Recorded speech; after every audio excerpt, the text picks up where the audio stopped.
Bonjour, c'est Justin, l'administrateur web du site étudesbibliques.com. Dans cette vidéo, je vais vous montrer comment télécharger et lire les livres directement depuis le site web étudesbibliques.com sur votre iPad ou iPhone. Alors juste pour vous montrer un peu la mise en place. Ici, sur le iPad, on est en train d'utiliser le système d'exploitation iOS 8. Mais ce qu'on va montrer fonctionne à la fois avec iOS 8 et 7, et peut-être avec les versions avant.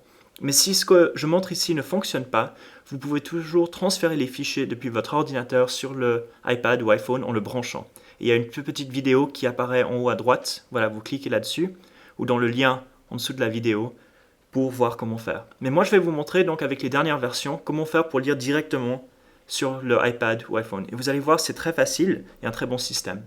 Juste pour vous montrer les applications qu'on va utiliser, tout d'abord il y a Safari, donc, qui est le navigateur web.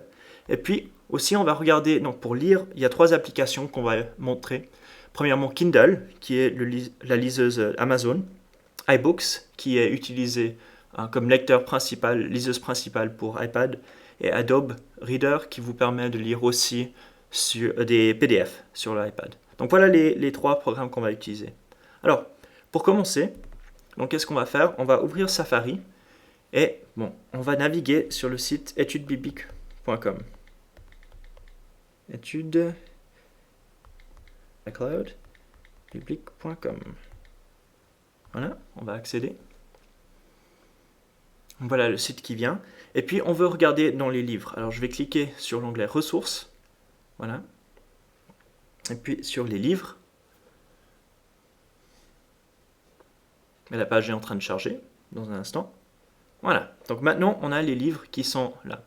Alors, quel livre est-ce qu'on va utiliser? Bon, on peut regarder le deuxième ici. À quoi comparerons-nous le règne de Dieu? Donc l'étude des paraboles.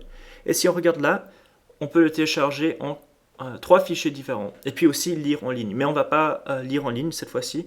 Je vais juste vous montrer les 3 versions différentes. Alors, on va commencer avec EPUB parce que vous voyez, c'est optimisé pour iPod, iPad. Donc, c'est ce qu'on est en train d'utiliser maintenant.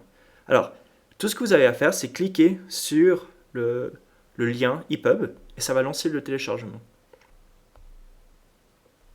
Voilà, il fallait dézoomer, donc on clique. Il y a le téléchargement qui commence et puis voilà, vous voyez le livre, à quoi comparerons-nous le règne de Dieu. Et il suffit de cliquer sur ouvrir dans iBooks et le livre est copié, voilà, dans vos iBooks et vous pouvez le lire. Et toujours pas envie de iCloud. Et voilà, donc c'est aussi facile que cela. Et puis maintenant, on peut lire le livre sans problème. On peut changer la police comme on veut. Donc aucun problème maintenant pour lire. Et c'est formidable. D'accord? Alors ça, c'est comme on fait dans iBooks. On va revenir dans Safari. Et maintenant, essayons avec le format Kindle qui est là. Vous voyez pour les liseuses Amazon Kindle. Alors on va faire la même chose. Je clique dessus. Et si j'ai l'application Kindle installée, il veut m'offrir d'ouvrir dans Kindle. Alors bien entendu, je vais le faire. Je clique dessus. Et puis voilà. Donc dans le Kindle maintenant, il est disponible et on peut le lire. Alors juste pour vous montrer, on peut revenir dans la bibliothèque, ici. Et il va apparaître. Mais il faut juste vérifier que vous êtes dans la zone tous les éléments. Regardez ce qui se passe si je clique uniquement sur livre. Sur livre, il n'apparaît pas. D'accord? Il faut aller dans tous les éléments. Et là, il apparaît. On peut l'avoir. La raison que Amazon fait cela, c'est qu'ils ont envie que tout passe par leur magasin. Mais en fait, vous n'êtes pas obligé d'utiliser Amazon.com pour faire cela. Donc si vous êtes dans Appareil et tous les éléments, vous pouvez le faire. Alors, finalement, on va regarder un dernier, et c'est comment faire avec les PDF.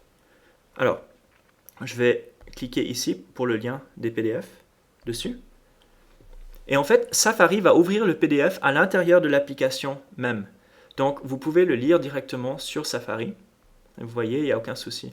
Le seul problème avec cela, c'est que vous pouvez seulement lire une fois que c'est connecté sur Internet. Donc si vous êtes en voyage ou pas connecté, ça ne va pas marcher. Alors comment est-ce qu'on fait lorsqu'on veut télécharger le livre? Bon, si vous avez remarqué, quand on a chargé le livre, il y avait un petit texte qui est apparu en haut à droite. Et quand je tape sur l'écran, il apparaît de nouveau. Vous voyez, ouvrir dans iBooks ou ouvrir dans. Je tape de nouveau. Alors, moi, je ne suis pas fan de lire les PDF dans iBooks parce que c'est assez limité ce qu'on peut faire, mais je tape sur l'écran une fois et je peux cliquer sur Ouvrir dans.